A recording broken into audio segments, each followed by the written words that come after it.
എൻ്റെ പാർട്ട്നേഴ്സ് 2 പേരുണ്ടായിരുന്നു. അവരെല്ലാം എന്നെ കഴിയൊഴിഞ്ഞു. കാരണം അവരെല്ലാം അവരുടെ എമൗണ്ട് എല്ലാം വാങ്ങിപ്പോയായിരുന്നു. അപ്പോൾ എൻ്റെ വിസ മാത്രം മറ്റുള്ളവരുടെ പുറത്തെ വിസയായിരുന്നു. എൻ്റെ വിസ മാത്രമേ റെസ്റ്റോറൻറ്റമേ ആയിപ്പോയി.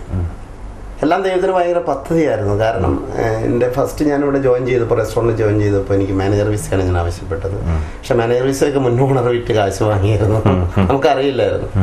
പക്ഷെ കുക്കിൻ്റെ വിസയാണ് എനിക്ക് കിട്ടിയത്. ഞാൻ എൻ്റെ ഫാമിലി ഒത്തിരി വിഷമിച്ചായിരുന്നു. കുക്കിൻ്റെ വിസ നമ്മളെ എമൗണ്ട് അത്രയും ഇൻവെസ്റ്റ് ചെയ്തിട്ട് കുക്കിൻ്റെ വിസയാണ് കിട്ടിയത്. പക്ഷെ അതുപോലും ദൈവത്തിന് ഒത്തിരി പദ്ധതി ഉണ്ടായിരുന്നു ഫ്യൂച്ചറിൽ വരുന്നത്. കാരണം എല്ലാവരും കൈയൊഴിഞ്ഞു.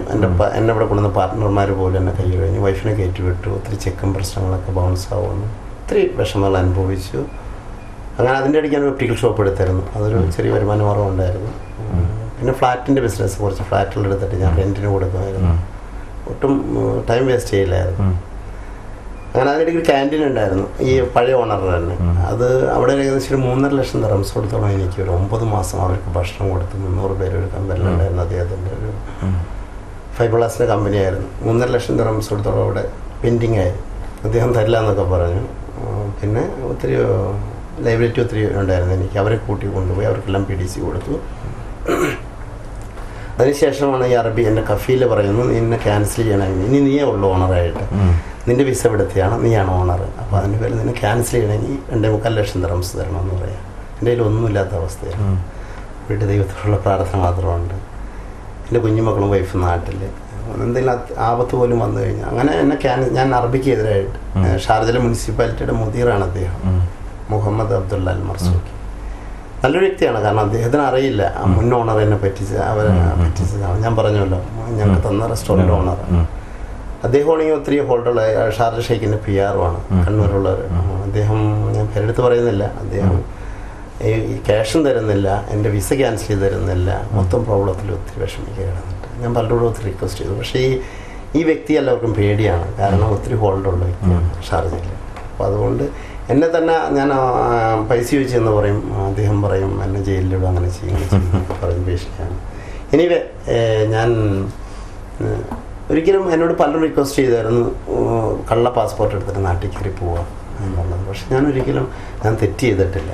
അപ്പോൾ അതിൻ്റെ ആവശ്യമില്ല ഒരിക്കലും. എന്നായാലും ദൈവം എൻ്റെ ഭാഗത്തുണ്ടെങ്കിൽ, അവർ ശക്തി ഉണ്ടെങ്കിൽ എനിക്ക് സ്ട്രെയിറ്റായിട്ട് തന്നെ എനിക്ക് മുന്നോട്ട് പോകാൻ കഴിയും. അതല്ല, എനിക്കൊരു വിശ്വാസമുണ്ട്. ഇവിടെ ഞാൻ ഏകദേശം നാട്ടിലൊരു 15 ലക്ഷം രൂപ കൊടുത്തോളം വസ്തു എല്ലാം കൊടുത്ത് കൊണ്ടുവന്നായിരുന്നു. ഞാൻ കൈയും വീശി ഒന്നുമില്ലാത്ത അവസ്ഥയിലേക്ക് നാട്ടിൽ വീട് പോലും ഇല്ല നാട്ടിൽ. ഒരവസ്ഥ എനിക്ക് വളരെ വിഷമമുള്ള കാര്യമാണ്. ഒക്കെ എന്തും വരട്ടെ, ജയിലാണെങ്കിൽ ജയിലും, മരിക്കുകയാണെങ്കിൽ ഇവിടെ തന്നെ കിടന്നിട്ട് ഒരിക്കലും വേറൊരു ഡ്യൂപ്ലിക്കേറ്റ് പാസ്പോർട്ട് നമ്മൾ കയറി പോകില്ല. എൻ്റെ പാസ്പോർട്ട് തന്നെ ഞാൻ കയറി പോകും.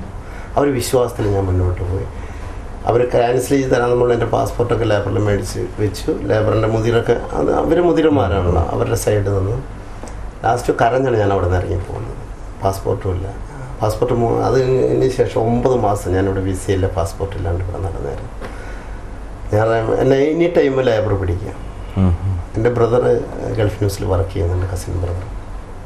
അദ്ദേഹം പറഞ്ഞു നിനക്ക് പാസ്പോർട്ട് എടുത്ത് കയറിപ്പോൾ എൻ്റെ ഫ്രണ്ട്സ് എല്ലാം പറഞ്ഞു ഏതെങ്കിലും പാസ്പോർട്ട് നമുക്ക് കയറിപ്പോൾ ഞങ്ങളും കൂടി ഹെൽപ്പ് ചെയ്യാമെന്ന്. പറഞ്ഞു വേണ്ടെന്ന് പറഞ്ഞു. എൻ്റെ പാസ്പോർട്ട് തന്നെ ഞാൻ കയറി പോകണം.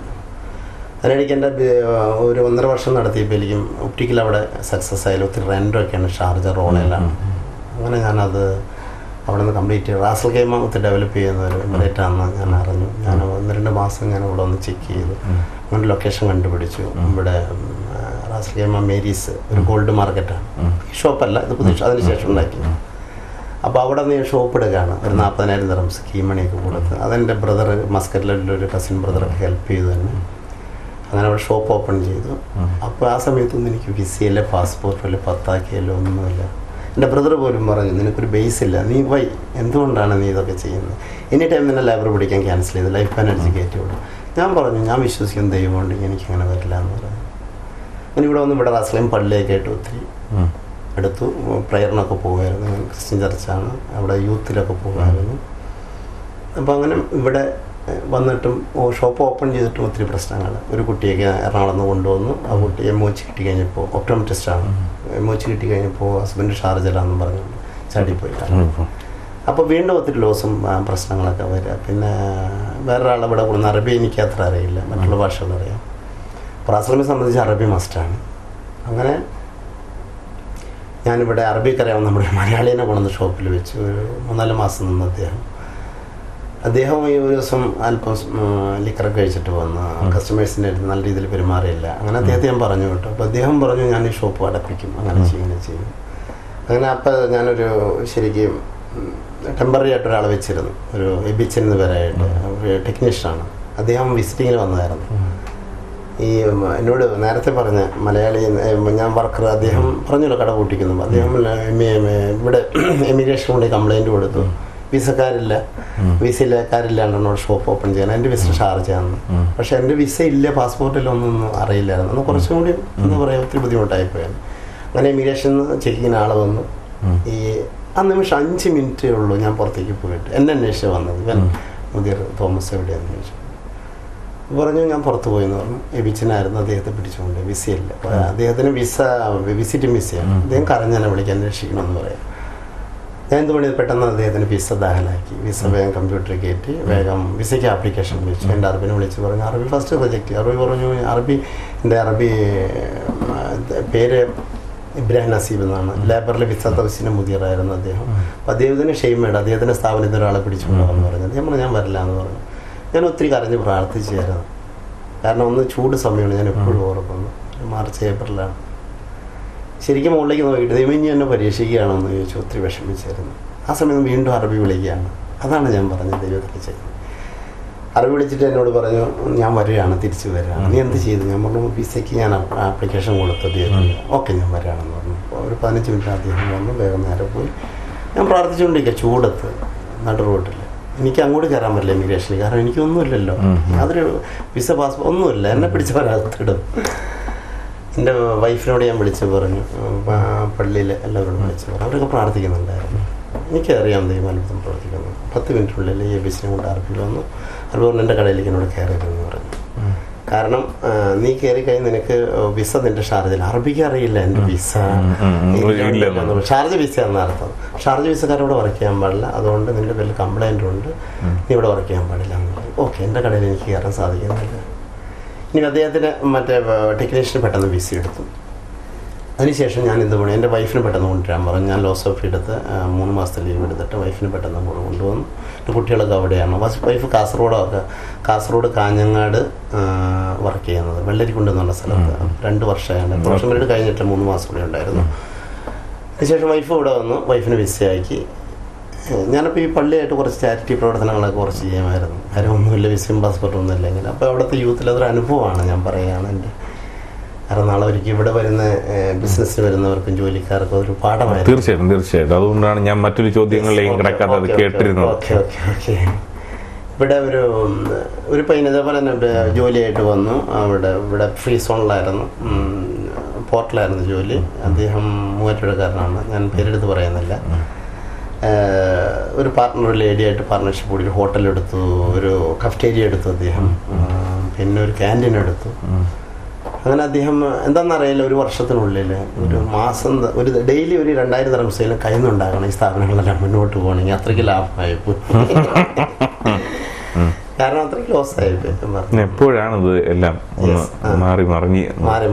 അങ്ങനെ അദ്ദേഹം ലാസ്റ്റ് പള്ളിയിലേക്ക് അഭയം തേടാണ്. ലാസ്റ്റ് ഈ പാർട്ണറായിട്ട് ഉടക്കി ആ ലേഡി ഒരു 1.5 ലക്ഷം ദിർഹംസിൻ്റെ ചെക്ക് വാങ്ങിയെടുത്ത് അദ്ദേഹത്തിൻ്റെ ആയിരുന്നു. ലക്നൗ ഉള്ളൊരു ലേഡിയാണ്.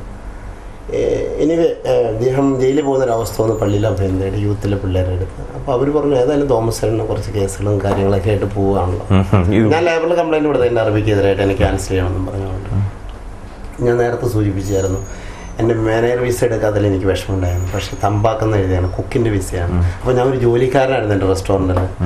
അപ്പോൾ ലേബറുകാർ പറഞ്ഞു നീ ജോലിക്കാരനല്ല, നീ ഓണറല്ലോ. അപ്പോൾ അവർ വേഗം കോർട്ടിലേക്ക് ഞാൻ ട്രാൻസ്ഫർ ചെയ്ത കേസ്. പക്ഷെ ഞാൻ കോർട്ടിൽ പോയില്ല, കാരണം കോർട്ടിൽ ചെന്നാലും ബലതിയുടെ മുതിറാണ് അദ്ദേഹം. എനിക്ക് ഒരിക്കലും നീതി കിട്ടില്ലെന്ന് എനിക്ക് നല്ല വിശ്വാസമുണ്ട്. നീതി ദൈവത്തിൽ നിന്ന് കേട്ടോളൂ. ഞാൻ വെയിറ്റ് ചെയ്തു.